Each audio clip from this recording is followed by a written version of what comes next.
Hello and welcome to episode 173 of the Perth to Paisley podcast, a podcast dedicated to Heart of Midlothian Football Club.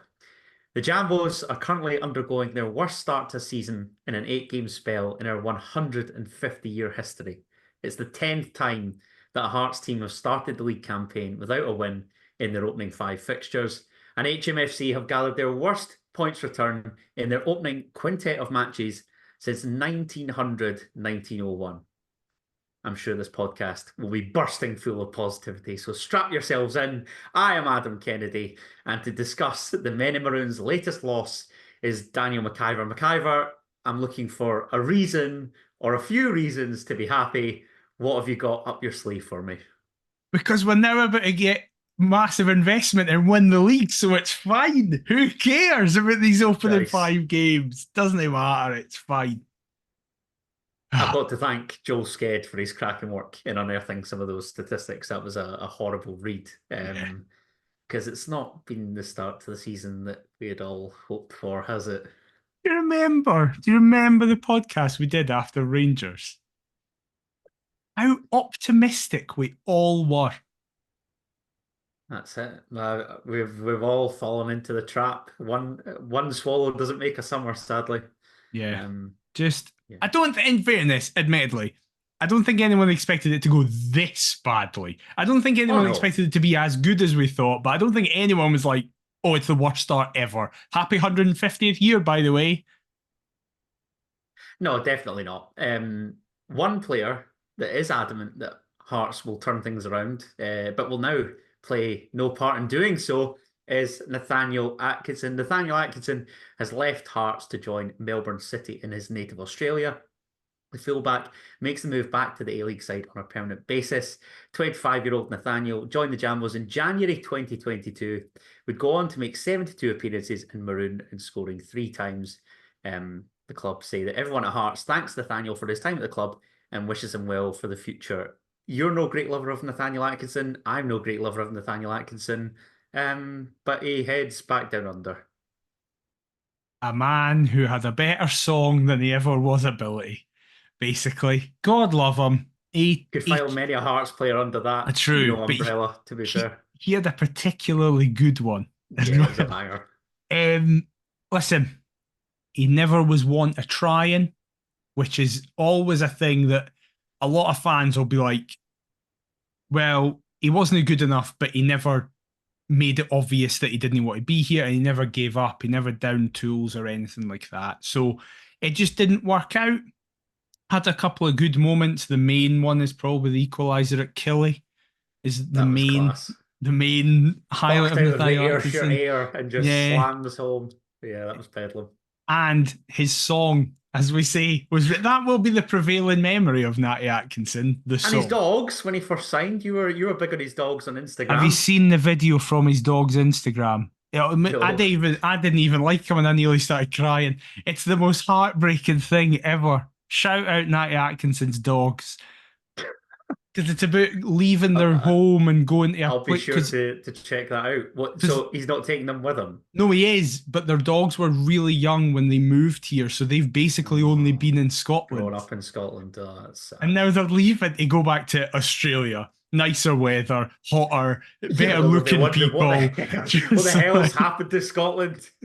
Why did we leave here? What was the point of going to that other place where they just gave us abuse for 2 years and then made us train with the under 14s? Wonder if we'll see that funny white stuff on the ground. I suspect not. Yeah, exactly. But just fair play to you, Natty. And it's always good when he goes back to his club as well. It's not just he's going to go back. He's going back to the club that he clearly has a lot of connection with. That was the thing for me. I found that really strange. Surely that would be your first point of call if you know that you're surplus to requirements. But then I don't know who, is the agent to blame there? Should he be, having a word with boys that are maybe still there? Or I'd love to know how that all works. Because to me, I would just think that, I'm not saying that clubs keep tabs on you as your career progresses, but there must be somebody that was surely tracking Nathaniel Atkinson or knows that he's out of favour, or I don't know. Yeah, I don't know. But listen, He's got a lot of. I think he won the cup with Melbourne City in the season before he left. I'm not All totally right. sure. Yeah, I think because I saw an image of him like on Instagram that he posted, and it was like coming home, and it's an image of him holding a trophy in a Melbourne City kit. So They're the ones that are in the City group, aren't they? yeah, They their are part of that. badge looks like identical Yeah, to Inter New Miami and all York that and kind of whatever. thing and Yeah, all yeah. that. But so yeah, like fair play to him. I don't like.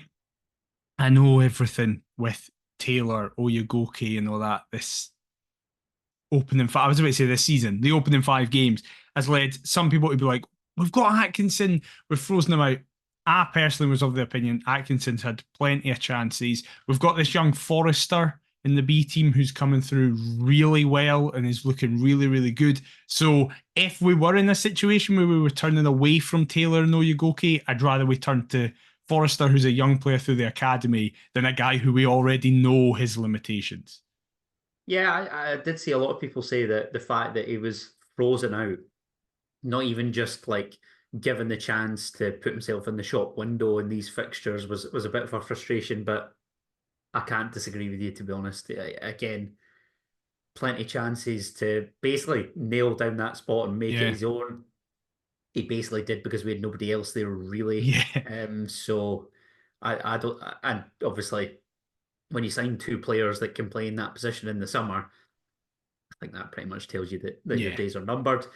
Elsewhere, some other, well, I was going to say some other disappointing news. I'm quite pleased that Atkins is away, with all due respect, but some really sad news was that former Hearts and Scotland manager George Burley is being treated for cancer, according to his former club Ipswich Town. The 68-year-old ex-Scotland international, who also managed the national team from January 2008 to November 2009, was diagnosed after feeling unwell earlier this year. McIver, we were just wee guys when he took charge at Tynecastle, summer 2005, leading us to the top of the table. A superb 10-game unbeaten run at the start of the league season.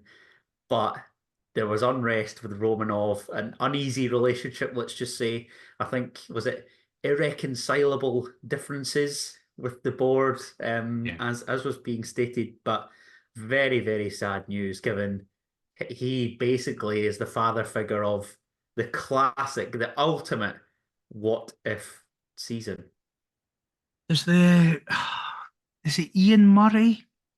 The quote that I remember from him where he sat down with Burley like a few years ago As in and Labour asked, MP Ian Murray, as yeah, opposed to former Wraith Rovers yeah, manager not and Hibs Ian Murray. Yeah. Hibs Bam Ian Murray, no, former Labour MP and obviously foundation involvement Ian Murray, and he spoke to Burley a few years ago, and Burley basically said he thought we would have won the league if he'd stayed.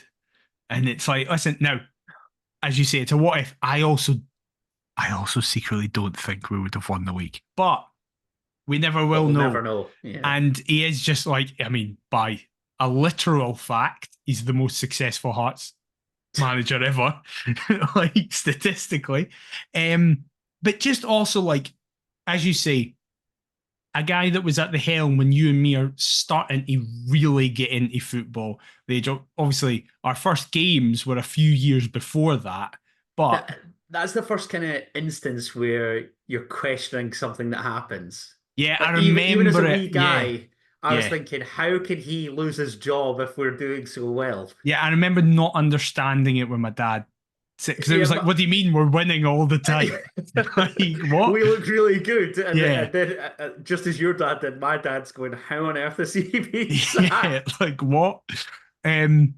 So yeah, obviously though it's irrelevant what he did in terms of the football department. You would wish the best for anyone going through that circumstance, but the connection he has with the club makes it all the more. And yeah, I saw apparently he's starting to do a wee bit better in the statement I Yeah, saw it was released. yeah. He came out and said it has been a difficult time, but I'm feeling much brighter now.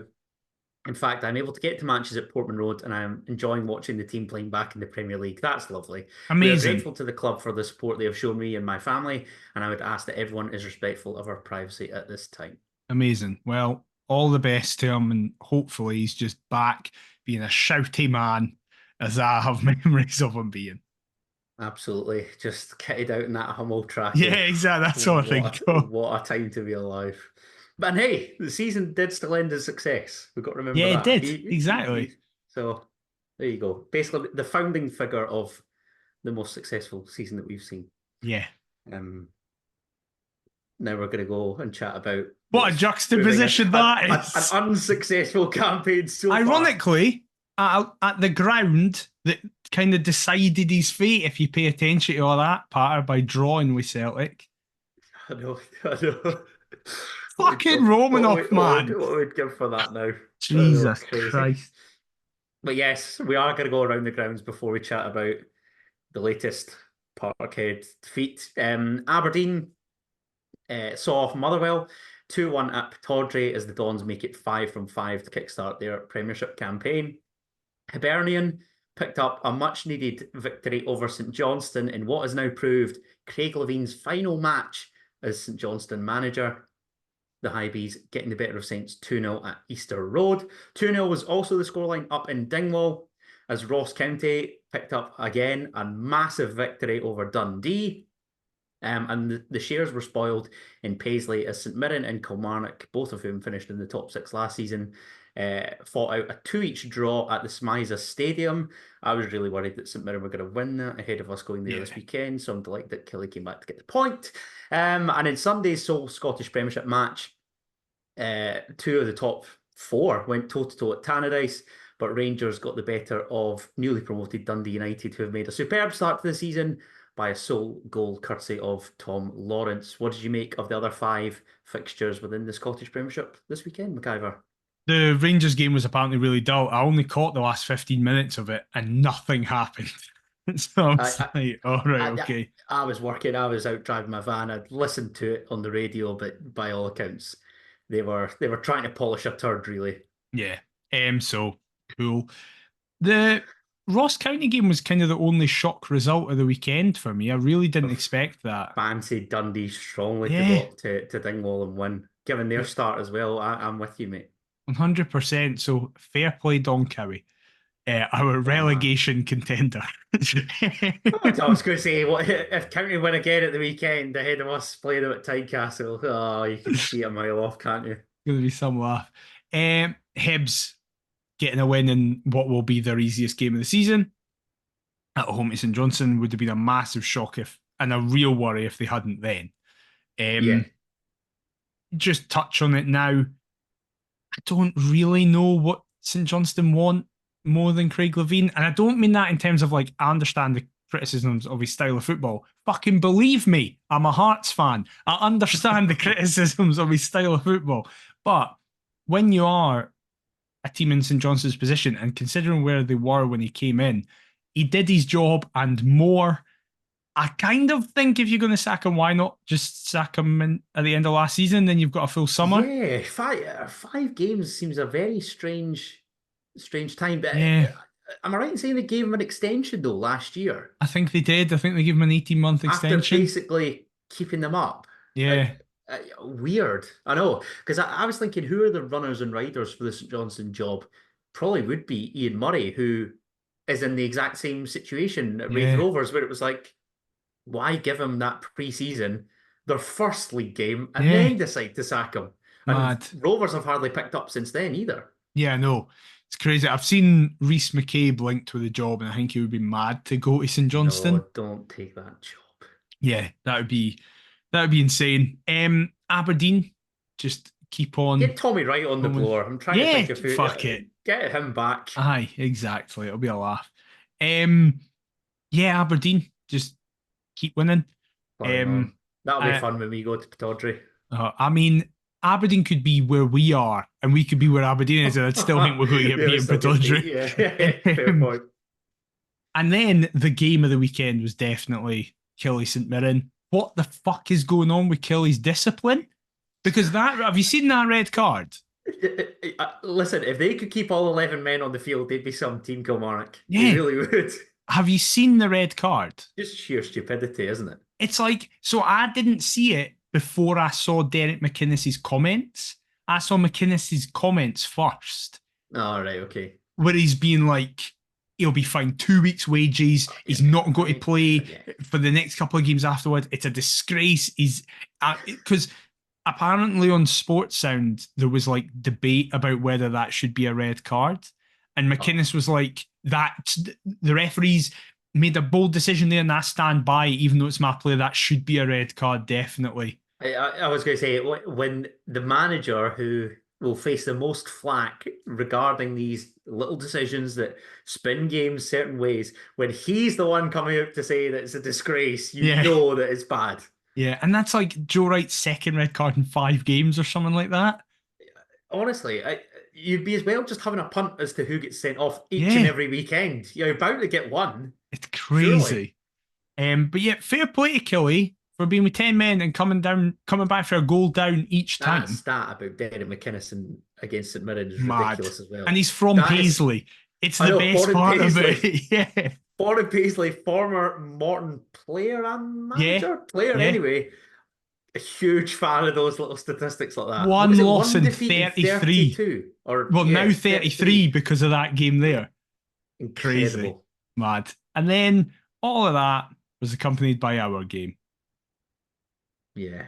Shall we just end it here? It's been a great little chat. We'll see you all next time. 20 minutes, easy.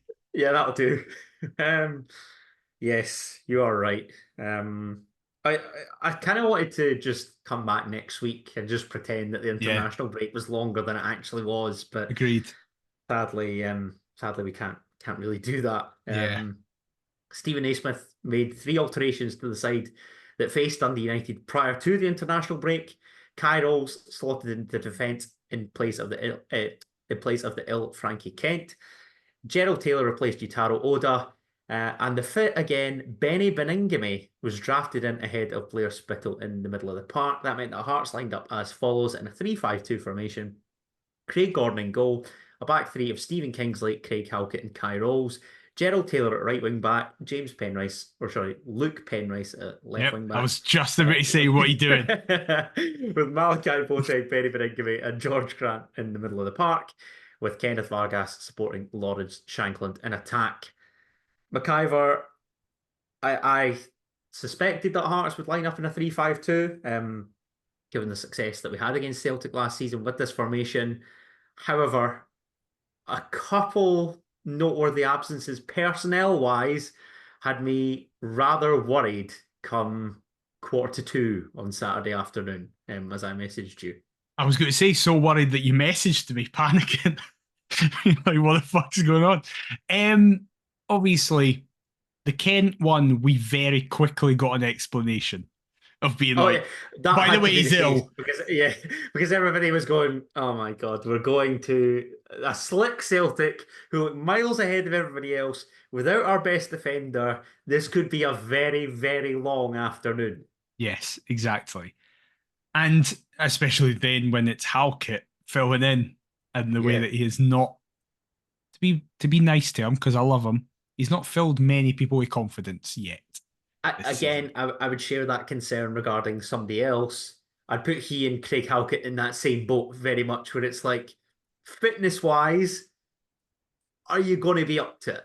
Yeah, I thought it was mad to start Benny from a... So it's like, out of context, of course it makes sense. If Benny Beningame is available, you start Benny Beningame. But within context, it's his first game in months. Like, that was my... Now, it ended up being all right until he didn't take him off fucking quick enough and now he's hurt again. But... I was trying to justify it. I'm thinking, is that to a view of being fit to play St Mirren and Paisley, which now, let's face it, is a massive game. Yeah. In which case, I'm in favour of it. But by the same score, if anything happens and Benny Beningame breaks down, we've only then really got ourselves to blame. It very much, to me, was reeking of Rosenborg away. Yeah, that is what I thought. And it also screamed to me a manager who is just going, I need to do something. Just chuck shit at a wall and see what sticks.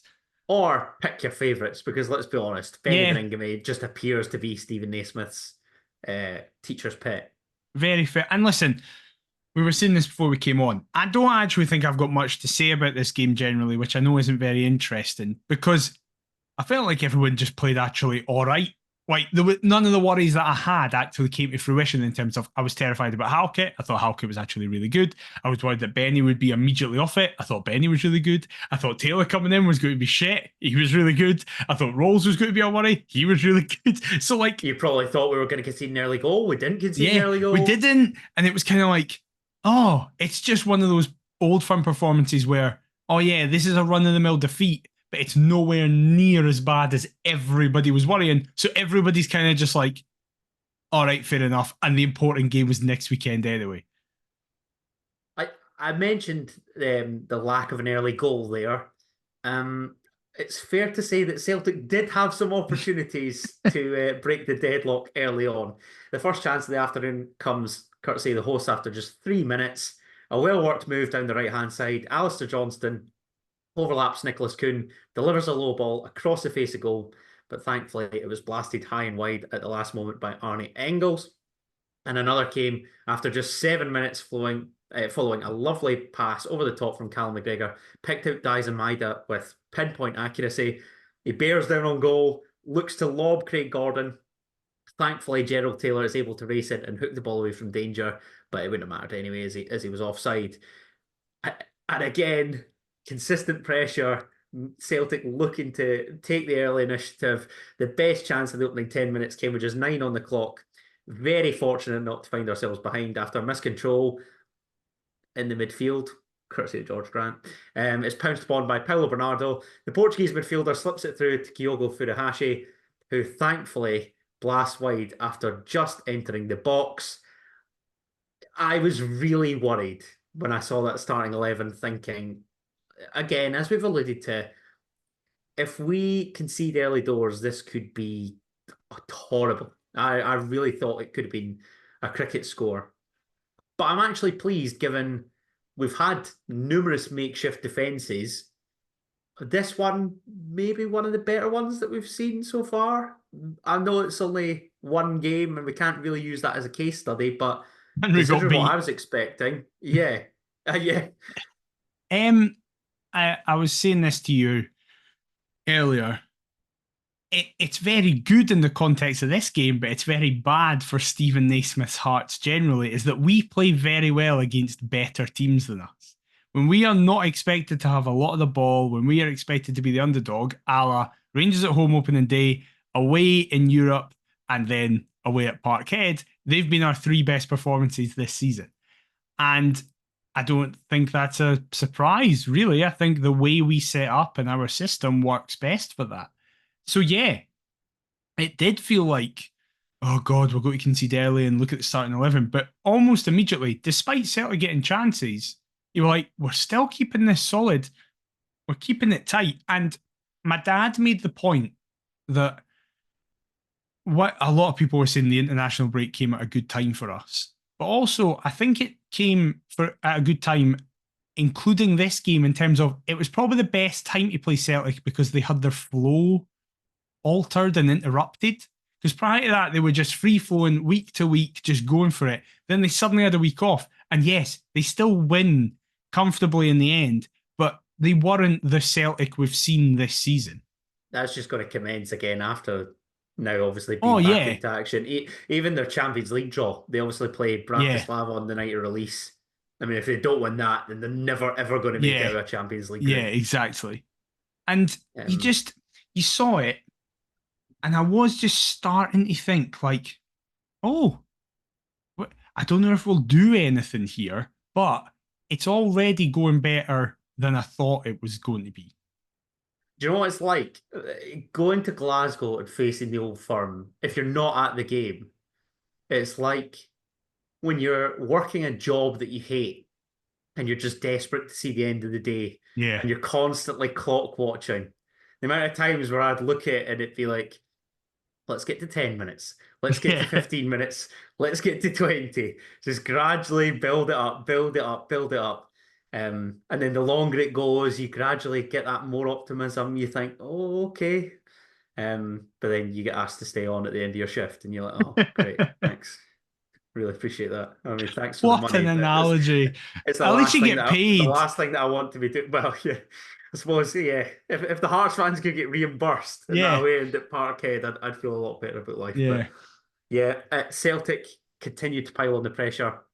Craig Gordon called into action for the first time after 15 minutes. He parries Rio Hatate's effort from the edge of the area before James Penrice eventually clears.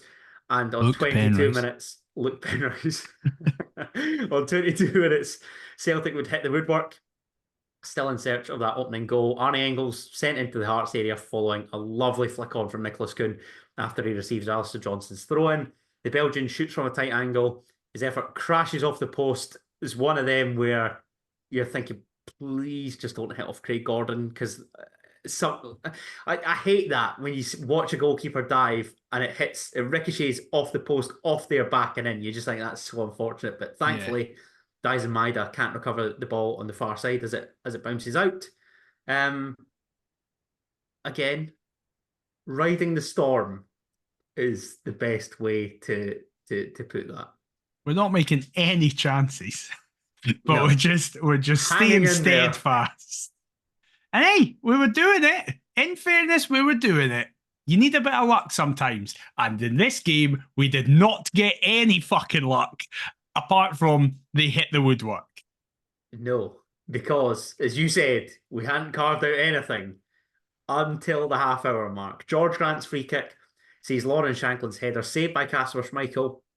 Celtic looking to keep their clean sheet record at the start of the season intact.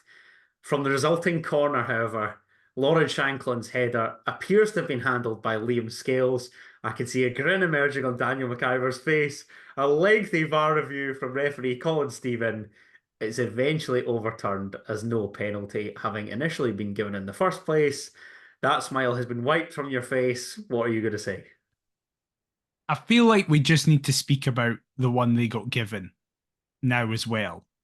Okay. Because, in my opinion, if you give one, you have to give the other. And in my opinion, they're both penalties. I think they Yeah, both are. I agree. I I don't. had this exact debate with a Celtic fan at work. Unsurprisingly, a What a Celtic fan. shock. I'm, Yeah. I'm devastated here. I can't believe what I'm hearing. Who was adamant that the referee or the officials got it spot on. Yeah. It's like, obviously, this happened in our first game of the season against Rangers with a Connor Barron one. And we said, both of us said at the time, if that's not going to be a penalty this season, then fine, as long as it's maintained throughout the whole season. Less than 2 months later. when it was disallowed, when ours was disallowed, I was like, right, I think that's a penalty, but fine. This is in line with the Barron one. Fine. If they're being consistent. And then 20 minutes pass, it's like, oh no, never mind. It's just like, no, the old firm. Remember, you give it to the old firm. It's just, I disagree with Hearts fans saying the Penrice one isn't a penalty. I think it is. So But I disagree with Celtic fans saying that at first glance, I will be honest and say I didn't think that the one that little Luke concedes was I at first thought glance. it was. But it's only then when I saw the angle Yeah.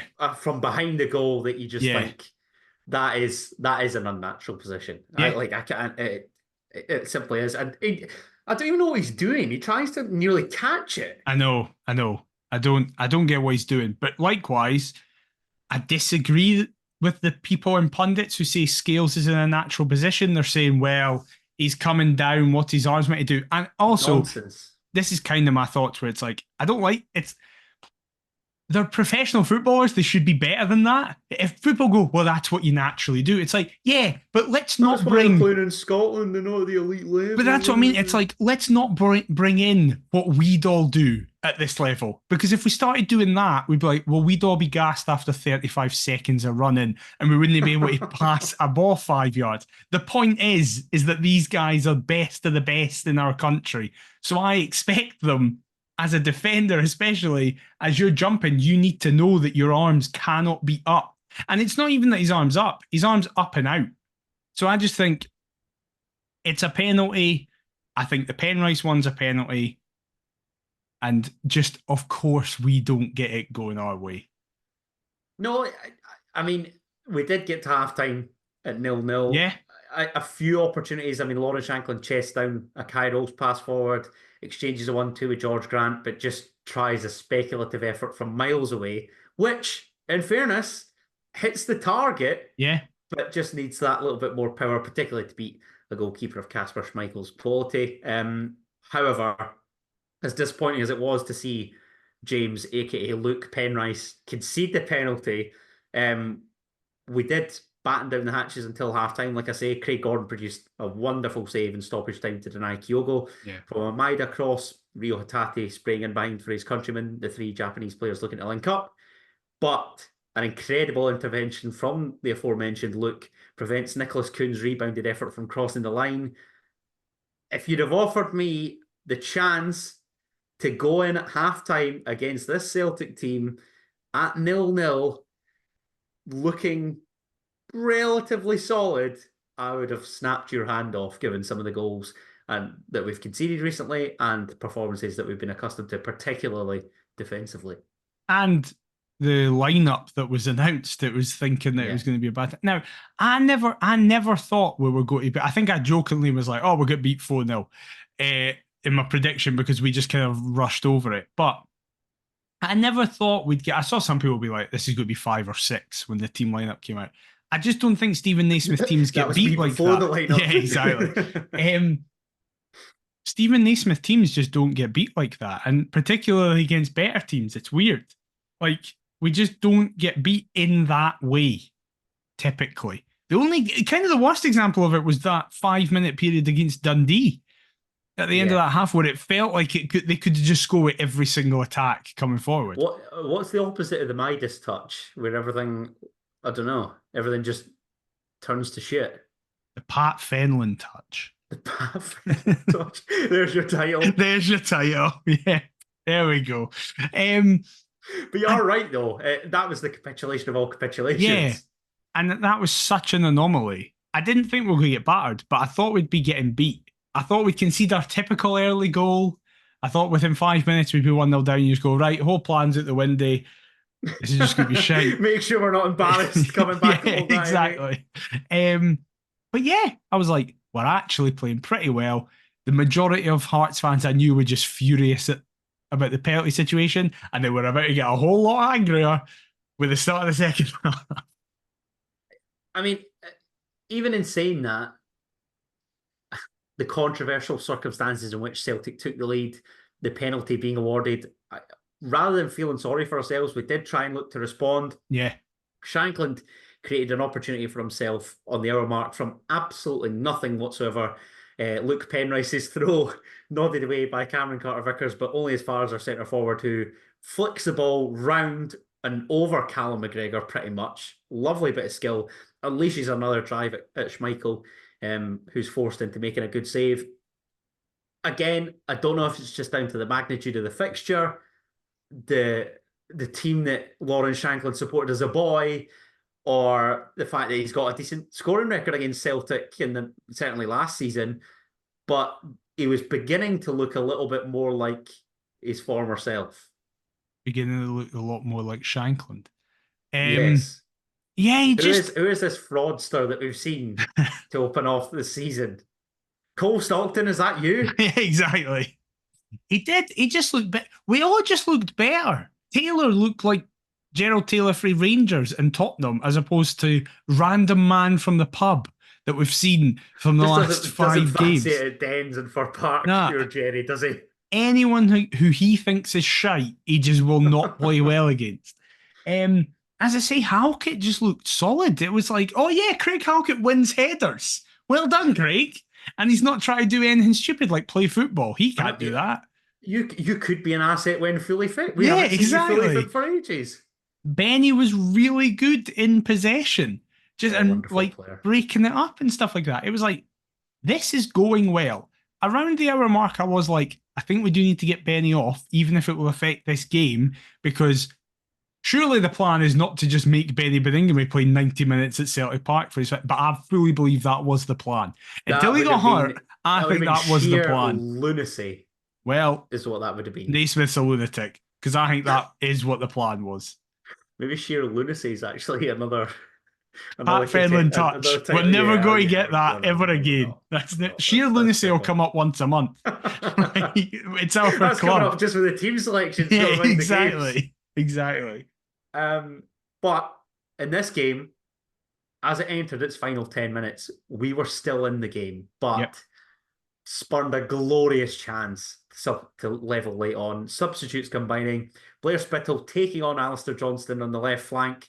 What a novelty. Instead of protecting the back four Minus or a back number three, 6. sitting as a defensive midfielder.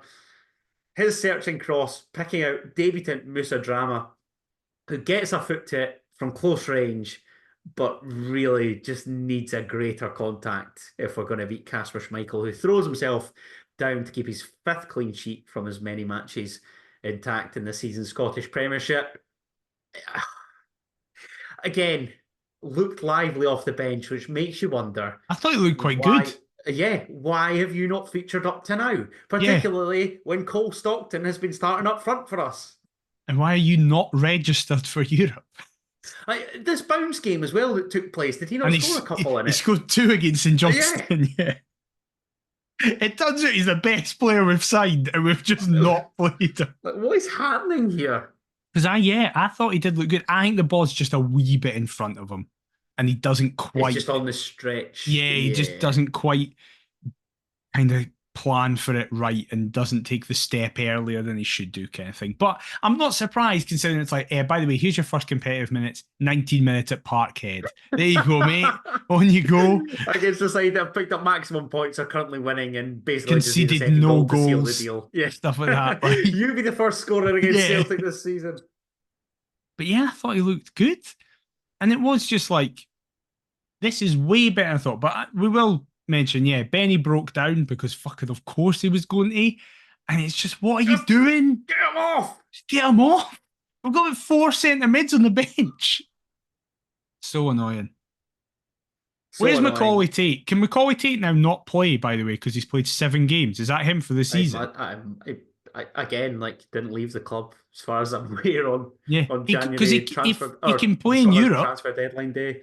He can play in Europe, but domestically, I think that's so he's in the Europe squad, but Musa Drama isn't. Yeah. Interesting. But then homegrown quota, maybe is he in there just for that reason? Is that but the Tate reason why came on in him both there? legs. Yeah, I don't know. Ultimately, though, as we've learned countless times throughout the years, you cannot afford to spurn opportunities such as that one, because usually it ends in another rendition of heartbreak, and that's the case in Glasgow yet again. Celtic adding a second through Luke McCowan, effectively sealing the deal. James Forrest lays the ball into his path on the edge of the box as the former Dundee captain just evades the attention of many a maroon shirt, and grabs his first Celtic goal after his effort from the edge of the area. Benz beats Craig Gordon, kisses the inside of the post, 2-0. Good night, Vienna. And despite a pretty positive performance, all things considered, it's sadly another defeat for the men in maroon. I don't really care about the second goal. We pushed really far forward and they countered. Like that. Oh, the disallowed Adam Ida goal. Oh, who gives a shit about that? Yeah. We were going to get beat 1-0 anyway. 2-0 doesn't make a difference to me. But yeah, there was encouraging signs. But and in a weird way, it's like, I think every Hearts fan was like, this isn't the game we all care about. It's next weekend is the game that we all care about. We were never going to get a result in the weekend. Nah. But what is a nice surprise for me was the performance, really. Everybody expected a shite result and shite performance, but exactly. You actually end up getting they've at least shown something to take into what is now a massive, massive match in Paisley against St Mirren at the weekend. But in recent times, we've actually got a decent record in Paisley. Shockingly. Last 7, we've won 3, drawn 3, and lost 1 at the Smiza. However, the Buddies are also winless in 7 matches in all competitions since a 3-0 victory over Hibernian on the opening day in Renfrewshire. What are we thinking heading into the weekend's match? I think come this time next week, when we're recording, I think we will still have 0 points and we won't have a manager. We've got 1 point. Oh yeah, 1 point. Sorry, I keep forgetting about the Rangers game. It feels like a different time. I'm thinking about the Tagawa game. Bring him back. Where's he? At the fucking Deer Club or whatever he went to. I think we'll get beaten. That'll be it for Naismith. Really? Yeah. So you're expecting a repeat of Stendhal, a repeat of Nielsen? Yeah. And wow. Yeah. What is it about St Mirren and Hearts? I know managers? exactly. Yeah. But yeah, is there nothing positive that you could take into this weekend's game? You just think that we're going to get beat regardless of who plays, or what? What's your thinking? I don't know if nothing positive, because as you say, we're coming off the back of that performance, which is like, players should look at themselves and go, well, if we fucking did that against Celtic, we should be able to do something against St Mirren. But I just think Naismith plays better against better teams. Robinson will just let us have the ball. He just won't care. He'll just be like, yep, let Hearts have the ball and we'll beat them on the counter. And that's what they'll do. What is the starting 11 that you choose heading to Paisley? Gordon, Taylor, Kingsley, Kent, Rolls, Penrice, Devlin. No. We're going to go through. I'm telling you now, we're going to go three at the back. You bloody better not. I'm telling you now, we're going to go three at the back. Carry on, sorry. Devlin, Boateng. He won't play Danda, Grant, Vargas, Shankland. If it's what I wanted, I'd want Gordon, Taylor, Penrice as fullbacks, Kent and Rolls as a 2. Rolls over Kingsley. I don't think Kingsley works in a 2 at all. Okay. I just don't, unless you put him on the left hand side, but I still don't think it works as well. Okay. Devlin, Boateng, Danda, Spittle, Vargas, Shankland. Yeah, I like that. I'd like that, but I don't see it. He will Can play a 3. Maybe feature? Yeah, fuck it. Absolutely, 100%. But he'll play a 3. I will be stunned if he plays a 4. Oh, I really, really hope it's not a back 3, because I'm thinking of nipping along to that game. I might have a ticket Saturday, so I really do not want to head to that ground and see 3 central defenders. Otherwise, I will consider just patching it and go to some random Paisley pub instead. I think we'll get beat 2-0. 2-0. Jesus. Yeah. Not even a goal to celebrate. Nope. Nothing. I think this is it. Especially with what we're about to speak about. I think it's like almost the decision's been made for the board, where it's like, if you get beat, that's it. There's no excuses anymore. Like, I've been going through... The points target was set on Football Manager a couple of weeks back. Exactly. And 100%. Despite trying to save scum, he's not managed to do it at all. I said it. Nielsen got sacked after 5 games. We're now on 6. It could be 7. And we're now in a position where we could have, not in the very short term, but in the long term, could have positivity from the footballing department coming through. You can't sit with a manager with that track record. Because now, I think Naismith's in a position that Nielsen was, where Nielsen never had the fan base united. I oftentimes thought that was insane, considering what he did. But now there will always be a contingent of people against Naismith who go, we're one loss away from that happening again. And listen, I was speaking to my dad about this, and my dad mentioned this. I agree with this. I have a lot of sympathy for the board in this situation because of how quickly this has happened. Like 5 weeks ago, we were all like, we're flying. This is great. Look at the season we've just had.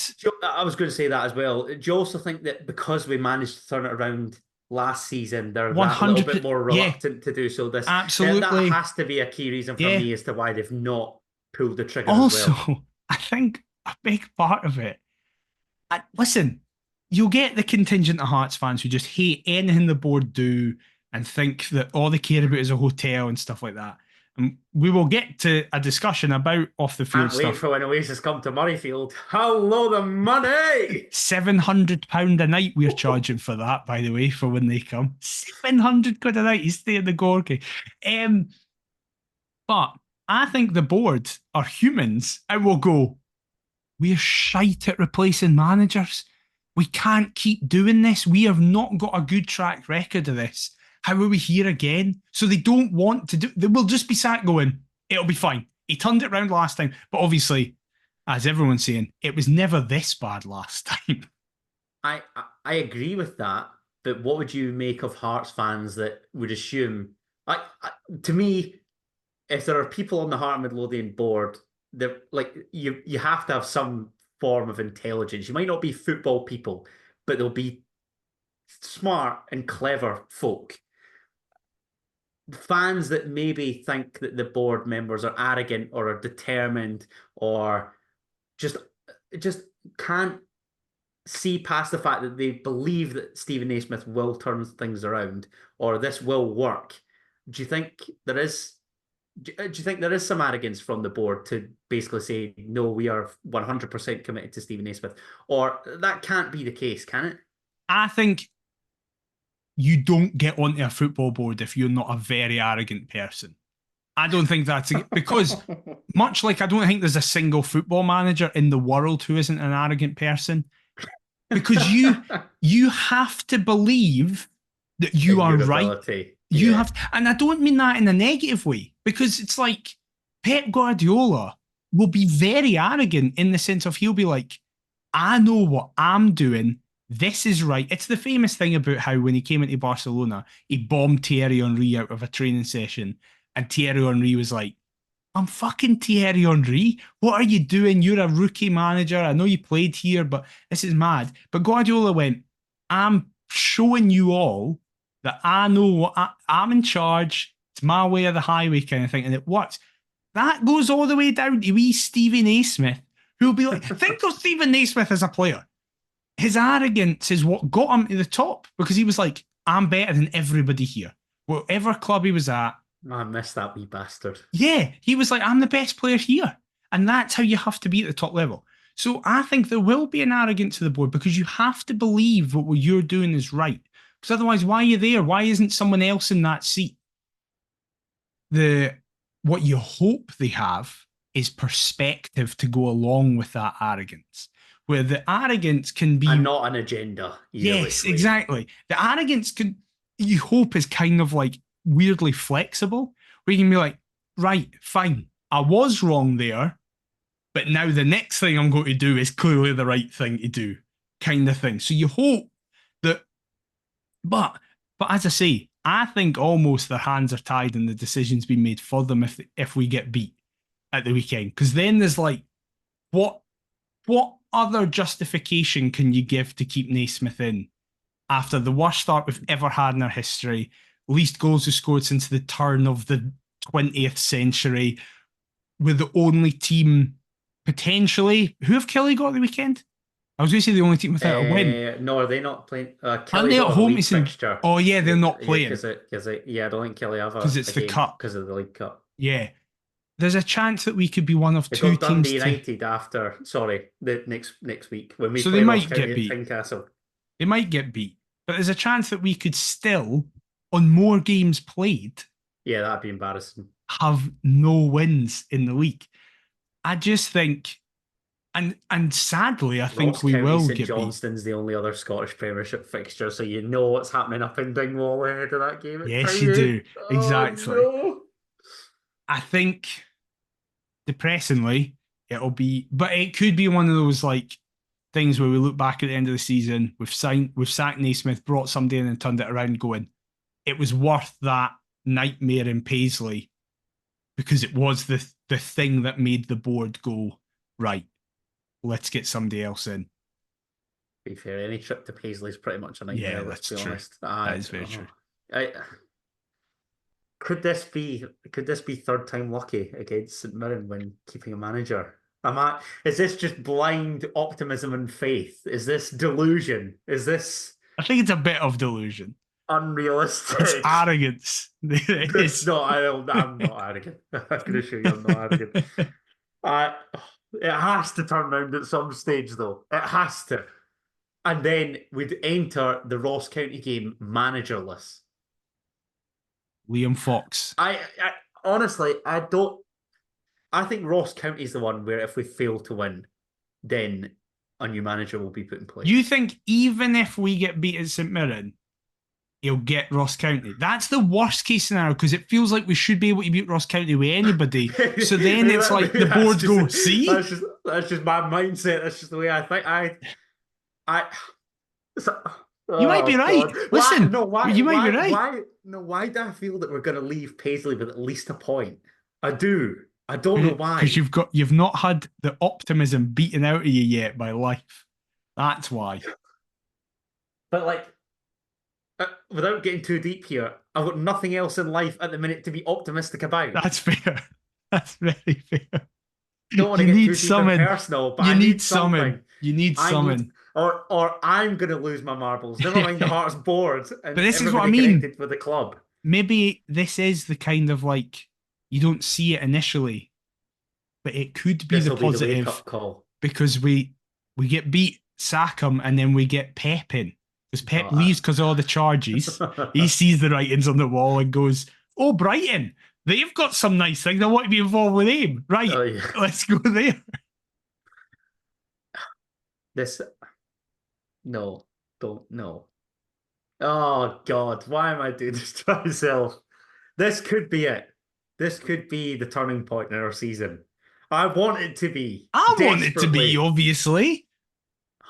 Do I think we'll leave there with 3 points? I don't think so. I think it's going to be a draw. A 1-each draw. Who's scoring? Absolutely no idea. Are we getting Vargas? Oh, okay. I was going to say, is Frankie Kent continuing his run as the top goal scorer of the club? Or Musa Drama? I'd love that, in fairness. Either of these two Mavericks will somehow keep Stephen Naismith in a job till Ross. I don't know. I honestly believe that. I really don't think so. But anyway, I think even if we draw, he'll still get sacked. So you think he has to win? I think he has to win. I think he has to win. I genuinely feel obviously might be wrong. I feel like the board are going to wait until they see the unrest at Tynecastle, and if there is a failure to beat Ross County at Tynecastle. Listen, I've got that in the back of my head. I haven't heard a peep before anybody starts to pish. I'm not ITK or any of that crap.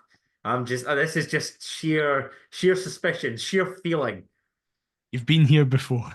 I've got sheer feeling. I really want Hearts to win this weekend. I really, really want us to win. It makes it worse than most other teams on the playing. So kind of a lot of the attention will be on us. And it will be embarrassing as fuck if we are rooted to the bottom of that table, having played a game more than most other teams in the league. Come on, Hearts, just pull it from somewhere, man, please. Before it becomes too tricky or too late. Talking about the future is making me anxious, but hopefully I'll be a lot less anxious with something that is quite exciting and could perhaps change the club's future. We'll see. Hearts are in talks over a £10 million investment deal with Brighton and Hove Albion chairman Tony Bloom's sports analysis company Star Lizard. The Edinburgh Evening News report that the entrepreneur is in talks with the Tynecastle club in a move that would transfer how potential new signings are checked over. Any potential deal going through would see the Jambos follow a similar recruitment plan that has helped the Seagulls sign and sell players for huge profits in recent years. McIver, the biggest example given is a former teammate of Lawrence Shankland, Moises Caicedo. The most notable example, of course, with the midfielder joining for £4 million and then moving on just over 2 years later to Chelsea for over 100 million plus even more in add-ons. This, to me, seems too good to be true. There has to be some form of catch. What am I missing? What do you make of it? It seems quite exciting, actually. So I was trying to find it there. I first heard about this in about May. I was told about this in May. I wasn't told strictly this, but I was told in May that there was about months later, but there was rumours of significant investment into the club that would Thanks very much for sharing that, mate. It's not like we co-host a podcast. I wanted this moment to happen when I can be like, bang. Mr. ITK. Yeah, exactly. The real ITK. Yeah, I heard about this at the end of last season. nothing was really coming of it.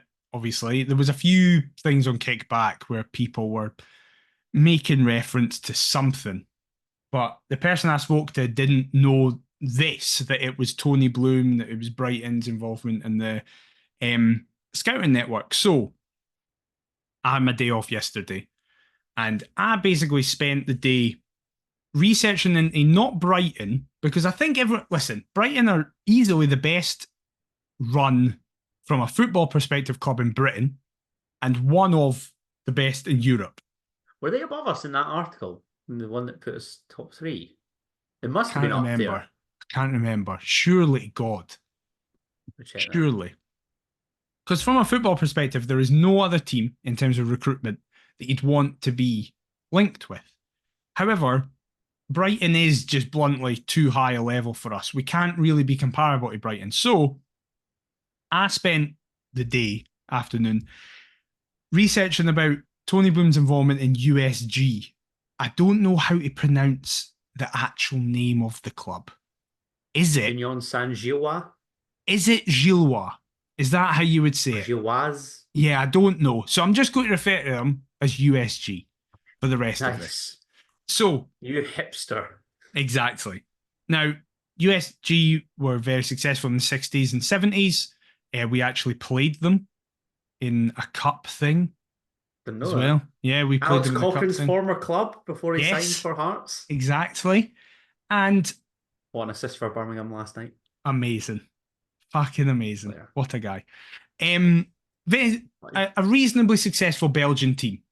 In amongst, obviously, your Anderlecht, your Club Bruges and stuff like that. The kind of bigger boys of that division. But from the 80s onwards, they were in a steady decline. And by the mid or early 2010s, they were a third division Belgian team.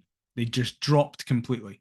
In 2015, Tony Bloom acquired stakes within the club, and in what is reported to be the same way that we did, he basically just lent them his scouting network. Now, the scouting network is based on the Moneyball principle, which I'm sure a lot of people listening to this will know about. If you don't know about, Moneyball started in America in baseball when a team who were middle of the road to lesser half were just in the same situation as a lot of teams, a lot of sports in the world, where the big teams. Either. It's a very good film. Yeah, it is a really good film. Where basically the big teams were able to just grab all the good players, and the weird teams couldn't really do anything about it. So they adopted a new scouting method, which was against the traditional way. And instead of just looking at who are the best players, who can we develop, started looking at specific data needed for their team. So if they, for example, needed somebody that they just consistently wanted to throw foul balls, they managed to find people who the rest of their game wasn't particularly good. So a lot of the big teams were like, well, we need the best of the best. But the guys were in the top 5 percentile of throwing foul balls or getting runners out in second base and stuff like that.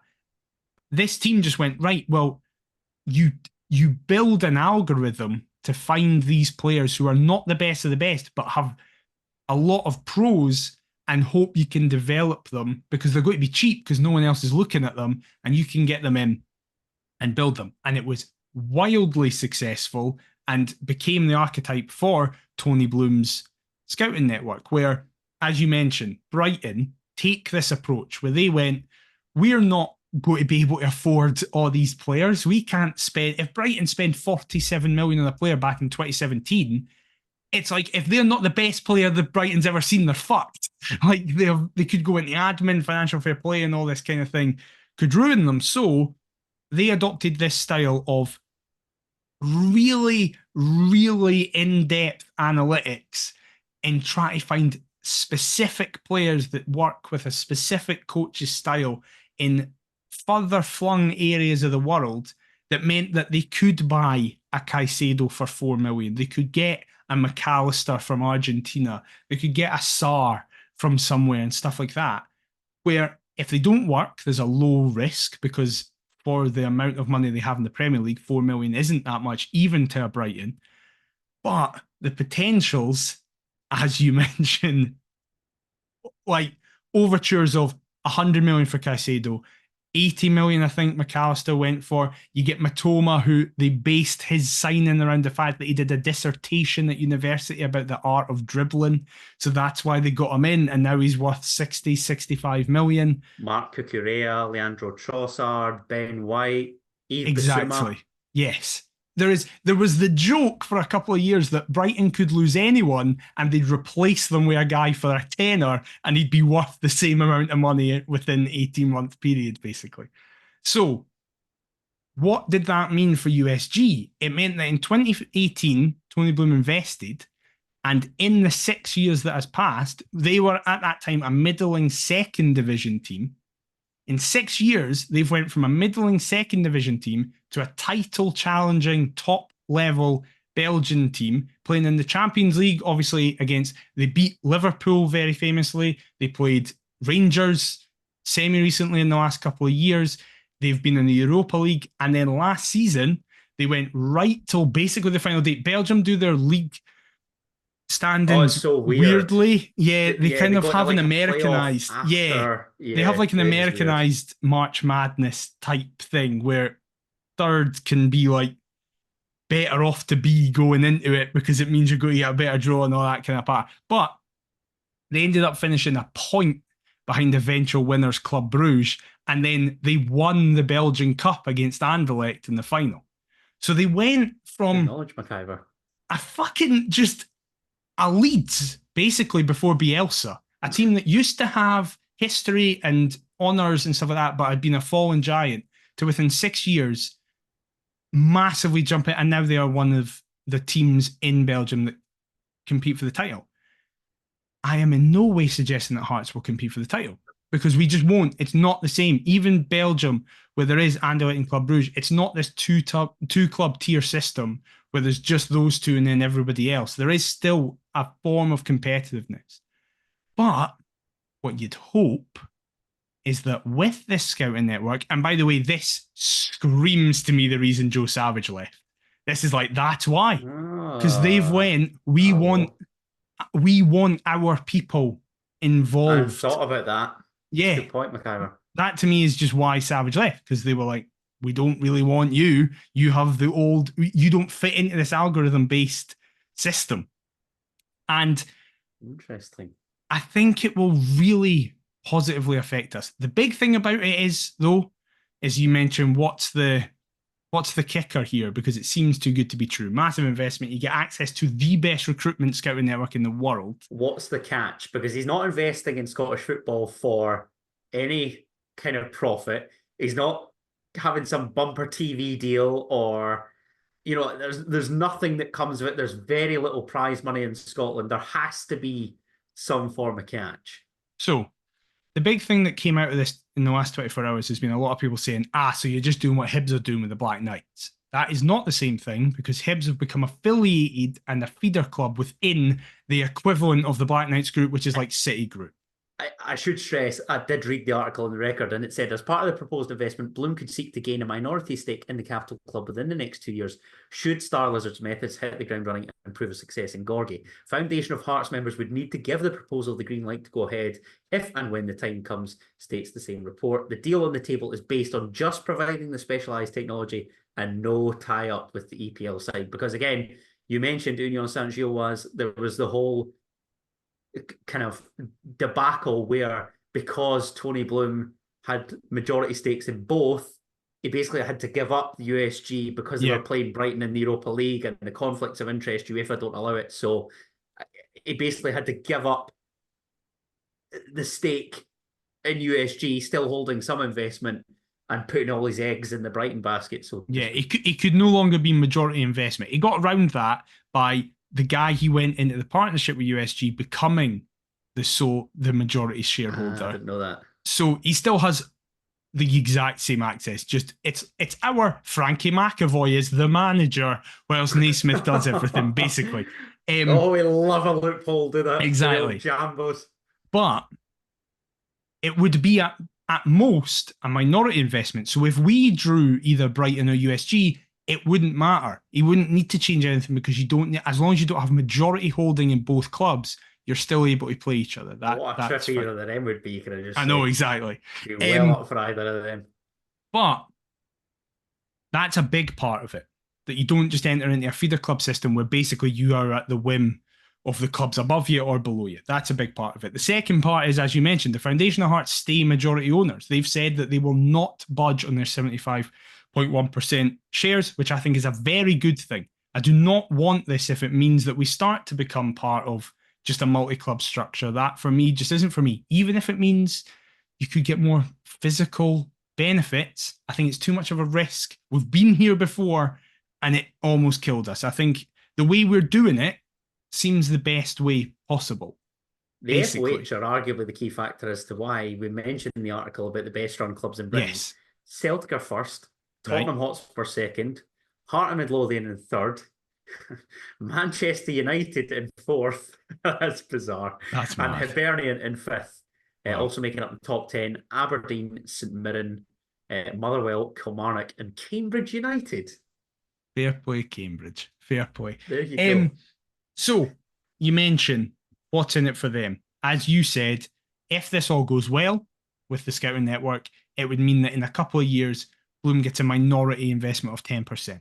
That is just a very physical, obvious pro for Bloom. He has a finger in another pie, basically. He can just be like, oh, okay, I've got markets and all this. But for me, and what I was speaking to a couple of people and my dad and stuff like that, it was that as soon as I read this, I went, the obvious pro and up for him is that if this works, if we have another USG thing, and ours could just be we cement third place. We have 5 seasons on the bounce, finishing third. Maybe we get a trophy, but if not, we're in cup finals every season, not just most seasons. It's every season. If that happens, and we get players in for cheap and then can actually sell them for money, it proves that his algorithm works in another market. So that's him now having multiple clubs, all in different markets, but the algorithm works in all of them. So, courtesy of an English case study, a Belgian case study, and now a Scottish case study. Yeah. So when a big club, a la Liverpool, came in for the scouting network algorithm a couple of years ago for 50 million and it was turned down. If, for example, Chelsea decide to go, well, obviously our transfer policy... Given that Chelsea just raid Brighton anyway. Exactly. If they go, well, our transfer policy is a fucking disaster of just sign everybody to 10-year deals and it doesn't work, Bloom could turn around and go, well, I want minimum 150 million for access to the algorithm. And suddenly 10 million in investment in Hearts doesn't look like that much money at all. So it's not as simple as just, it looks like we're getting away with everything here. How have we wangled this? Again, it's kind of, you have to look at it as a grown-up and be like, we'll get a lot of advantages to us, but bluntly, Tony Bloom will go, yeah, you can have a couple of Scottish Cups or something. I don't care. That's way below my level of what I'm hoping to do here. And Hearts fans are just like, this is all we've ever wanted. Hooray! It's fine. Can you just say, I went on to Tony Bloom's Wikipedia page because I was wanting to see if he was a boyhood Brighton fan. No, he's not. And Anthony Grant Bloom, MBE, is an English sports bettor, poker player and entrepreneur. He is the majority owner and chairman of Premier League football club Brighton and Hove Albion, an investor in and minority shareholder of Belgian First Division A team Royal Union Saint-Gilloise, soon to be Hearts main man, FTH. Somebody's put on Wikipedia. That's incredible. Big fan of that. So I apologise for like 10 minutes of me just speaking about a lot of jargon and stuff like that. You've given us a wee explanation there. And there will be people who disagree with me just inherently, because I'm saying that if this is the context, if the terms of the deal change and Bloom wants majority ownership at any stage, or if it's like, well, you get access to the scouting network, but we take 80% of player profits off anything, I'd be like, I don't think it's worth it personally. Actually, after Tony, mate. Yeah, but that's a big thing for me because I mean, I've been very critical of Hearts for not making enough money on players previously.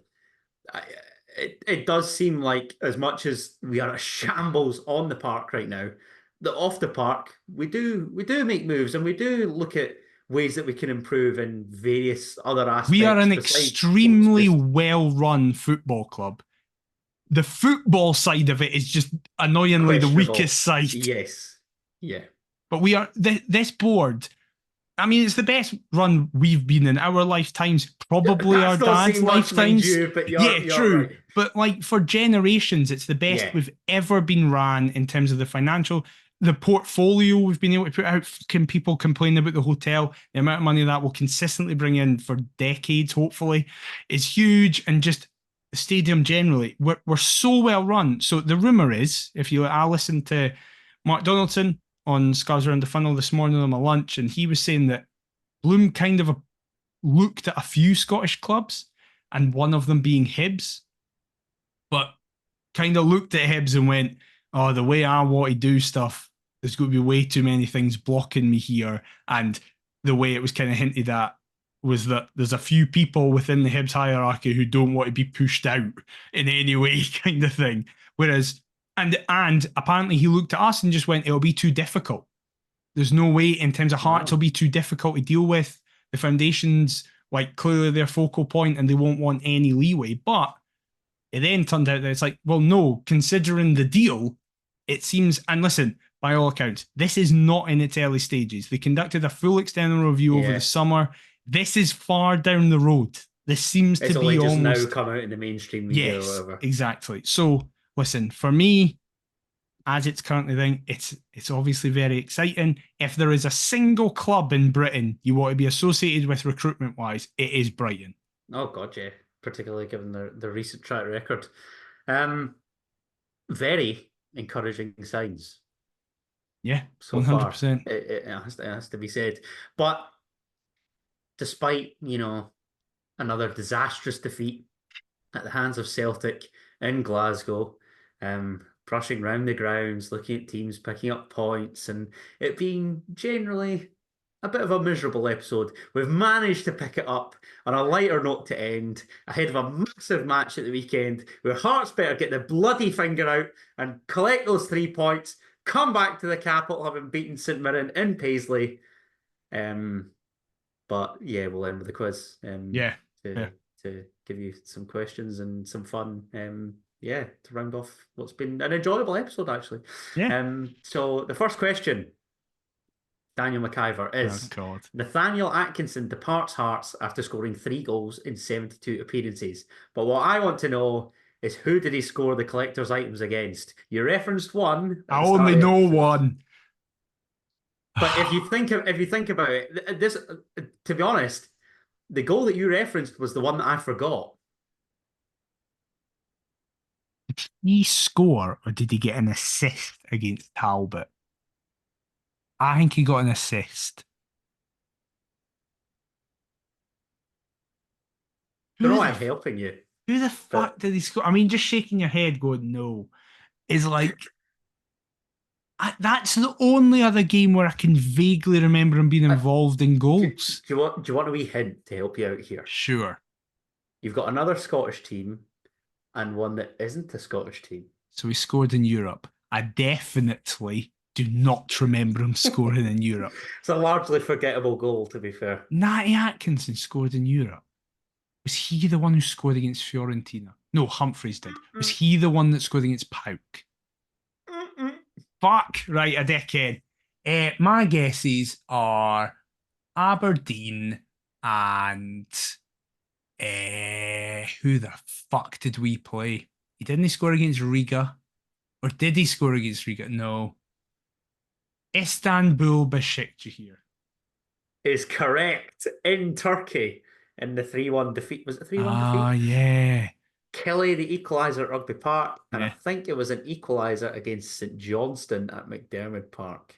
No memory of No that memory of goal. that at all. Nothing. That was the You've made one that that I up. remembered. You've made that up. I swear that was the one goal I remembered. I forgot all about the Kelly equaliser, and I was there. I wasn't even at the St Johnston game, but I was at the Kelly game, and I totally slipped my mind. Do not I just remember remember that at Humphreys all. rounding their goalkeeper to pull one back and thinking, "Oh, we might actually get something here," and then just losing all hope. Particularly when I see the ball drop to him on the edge of the box, I'm thinking, "Don't you?" It was a great goal.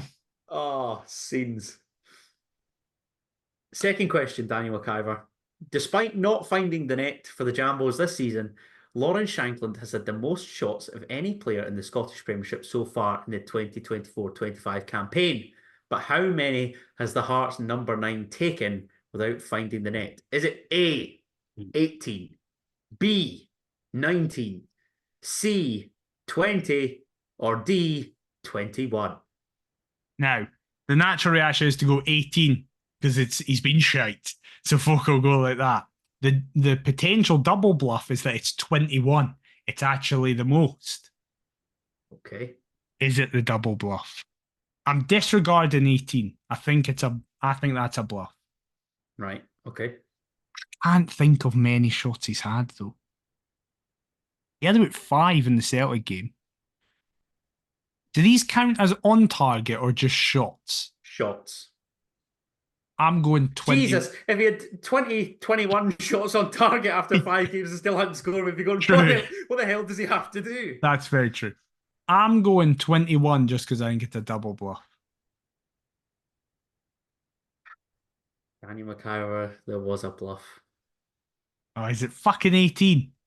But then there was another one. It is 21. Yeah. You're correct. Kyogo is next on 20. So It's very close. Wow. But again, the weekend might have a factor as to why that's the case. Let's move on. Didn't get 0. Hooray. Yeah, exactly. Still never happened. Still never get 0. Question 3 is your true or false. Right. And it involves subject matter that we've spoken about. Brighton and Hove Albion, Alex Cochrane. And it's basically Alex Cochrane is the only Hearts player to have ever been signed from Brighton and Hove Albion. True or false? I don't think that's true. I'm going to say false. Based on? I think I just have a memory of us signing somebody for Brighton. I don't know who it is. Well, Daniel McIver.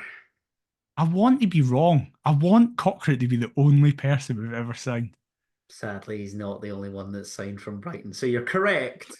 So half yay, but he's not special. Yeah. But he's special to me. According to London Hearts, top website, check out their work. We've also signed Steve Penny and Odell Afaya. That's it. I was like, I fucking have somebody in my head recently. The forgotten man. I still follow on Instagram. So there you go. That's 2 out of 3. You made amends from that start. And I only missed one club. Atkinson's goal catalogue. What a shock! I got the Atkinson question wrong. If it was about his dogs, would have smashed it. Exactly. Question number 4. Hearts are the only Scottish Premiership team yet to score a goal at home. But who are the only side that are yet to score a goal on their travels? Right. Because remarkably, we can only score away from home. So maybe that's why I'm feeling so confident heading into the weekend. Hey, it's a good point. Have Kelly scored away somewhere? Have Hibs scored away somewhere? Yes. Hibs scored at Celtic Park. So, but that was in the cup, you wee prick. So, is that? Oh, it could be them. Is it somebody weird like Dundee United? No, they scored at us. What am I talking about? Glad you realised it. Literally us. I'm going to go Hibs because I'll be annoyed. Yeah. Listen, it's late now. I'm going to go Hibs. You're going with Hibernian, who you mentioned after Kilmarnock. Hibs scored at Kilmarnock. Ah, shit. So it's in a 1-1 draw, but it's not Killy either. It's Ross County. Oh, really? So that's getting broken at Tynecastle in the next away match. Fuck's sake, Jordan White. There's something to look forward to. Don Cowie celebrating on that Tynecastle touchline. Ross Callahan shushing everybody. That'll be tricky, given that he now plays for Motherwell McIver, but I can see where you're coming from. I didn't even know that. Did you not? Does he actually? I should have done him as a Who Am I, yeah? Plays for Motherwell now. Is that this summer? Yes. Him and Sam Nicholson and Halliday. Yeah, what the fuck's going on? It's an eclectic mix of Hearts, flops and favourites. So there's even less enjoyment for Ross County coming to Tynecastle. I've just got Don Cowie and Connor Randall. Is he still there? Connor Randall's the captain. Yeah, fuck off. They should be relegated for that alone. Right. A very mixed bag when it's come to Yeah. Chris McIver and other knowledge. But I'd say you've done pretty well. It's an embarrassment I host a Scottish football podcast, by the way. I don't think you're going to be happy with Who Am I? Ah, fuck's sake. Is it Nathaniel Atkinson? Well, no, it's not. Okay. Is this I a double joined. block? I joined the Jambos on loan from the only team in my homeland that I played for in my professional career. In my only season with Hearts, I finished as the club's joint top goal scorer. Imagine if it was Nathaniel Atkinson. But Mm. financial reasons was the key factor as to why I didn't make my Tynecastle stay permanent. I went on to spend the rest of my career in England, even signing directly from one rival to the other in one of the UK's fiercest fixtures. There's a renovated sports bar at the club where I had the biggest impact stadium, which is named after me, and I collected over 70 caps for my country. Who am I? Jesus. So he was good. Oh, he was a baller. Absolute baller of that, there is no doubt. Right. If he's only there a season, I need to know what season it is. So, what season did this player play for Hearts? This season, Daniel McIver, that he spent on loan at Hearts was 2001 to 2002. Well, I'm not getting it unless it's Jose Katongo. So, I don't even know if Jose Katongo played for us then. So you're going to have to use your questions wisely, or your second question Second wisely. question wisely. Did he go to Stoke? So he played in England. In fairness, I thought we signed Jose Katongo though. He Also, came I feel from like England. We signed him on a free. Sorry. 20 years too early for that. The best you'll ever see. That's surely against the rules of the game. You can't What? distract me with songs. Right. I don't know what position we played Jose Katongo in. I don't really know what nationality Jose Katongo is. Good luck, mate. Fuck. If I ask the clubs and Stokes in it, I'm fucking guessing Jose Katongo. But I don't think I've got Hit the me with year it. right. I don't think Tease I've got that the year question. right. I'm telling you now, I'm not getting this. Give me all In the clubs he fairness, played for in oh order. Jesus, this is a tough one. Right, okay. Oh my God, right. Right, it's no I Jose Katongo. didn't think this through. Crystal Palace, Tivoli Gardens, That's a Heart of restaurant. Midlothian. Sounds like a local Chinese. Exactly. Heart of Midlothian, Preston North End, Right, it's no Katongo. Portsmouth, Southampton, Ipswich Town. You'll be happy to hear Stoke City, Charlton Athletic, Blackpool, Millwall, Oldham Athletic, Nantwich Town, Hanley Town. I think Katongo went straight to Stoke. I don't think he went to Preston. I have no memory. This is also technically, not technically. This is between 2 and 3 years before I started going to games. My first game was January 04. Scottish Cup, Berwick Rangers, 1-2 now. Sorry. No, the game is our lifetime. That doesn't matter. I just meant it in terms of, so I have no fucking idea of who is there. I think this is one that you might regret. Maybe it could have been down to different questions, or I don't know. Phil Stamp. No, you didn't say Middlesbrough. I can't wait to use the GOAT in and amongst these Who Am It's I. going to be so good. I say this. I'm obviously going to have to beat you to it because there's no point you doing it, and then the next week I just do Phil Stamp again. Yeah. One of the clues, I performed in a single with Bob Mortimer. A clue for Phil Stamp. Did you know that? Paul Merson once described me as the least looking like football player that I have. Like, You could end up some amount of rabbit holes with Phil Stamp. That fucking music video with Phil Stamp is so funny. He's one of 4 Middlesbrough players doing it. And it's Bob Mortimer and thingy. Fucking the Middlesbrough guy who sang Driving Home for Christmas. Fucking Chris Rea. Chris Rea. It's Let's Dance. I've genuinely not seen it. I'm gonna have to give It's so good. It's so good. It's just clearly been 4 players from Middlesbrough told you need to do this, and they fucking hate. It's on a boat. It's on a barge on the Thames. Oh, they film it. I'm a big Bob Mortimer fan, if you hadn't guessed. I'm just gonna have to say Jose Katongo. I have no idea who else it could be. I think I'm wrong because I'm pretty sure Jose Katongo never played for both sides of the Pompey Southampton derby.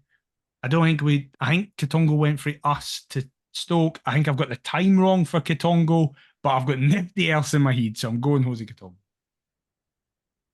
Daniel McIver, I'm looking down Jose Katongo's Wikipedia.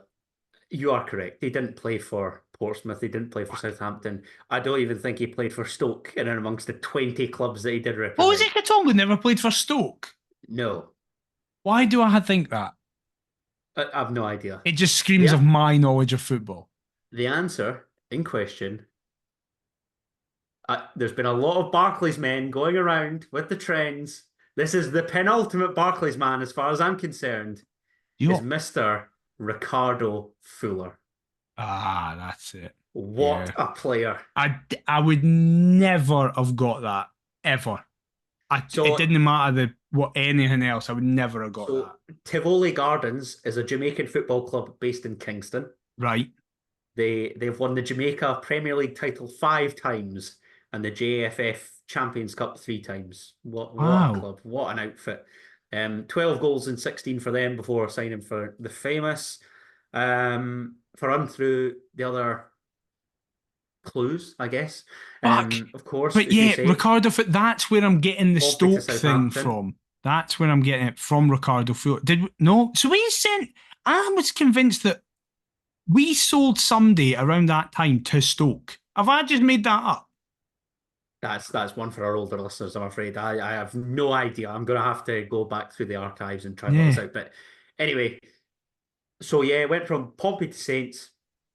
The renovated sports bar is, of course, at the Bet365 in Stoke, which is called Ricardo's. What a man. Need to head down to the Potters for a pint in there. And over 70 caps for Jamaica, 77, 76 according to Wiki. Only 10 goals. Very disappointing, but shocking. Banksman, my centre forward. What a guy. Well, could do with somebody like him now. Imagine. Get him out. He'd probably be better than we've currently got. Probably in the same shape as Lauren Shanklin, to be fair. That's got to get back to him, and you're going to be public enemy number 1. Yeah, that actually could. That could. Through a mutual friend that we both got. That is shocking. That could go badly wrong. That's disgraceful. I didn't mean it, Shanks. Just please find your shooting boots. We love you. Why am I saying we? It was him. I didn't do it. Where have they gone? That's what I need to know. Where are they? Get them looked out for the weekend. Please. Well, we'll see. But apologies for a longer episode, but there has been quite a lot of big news that's happened this past week, so we had to get through it. Both positive and negative, so. Exactly. But if you have enjoyed this... international break, so leave us alone. Yeah, exactly. You missed an episode. Yeah, get up. You should all be buzzing.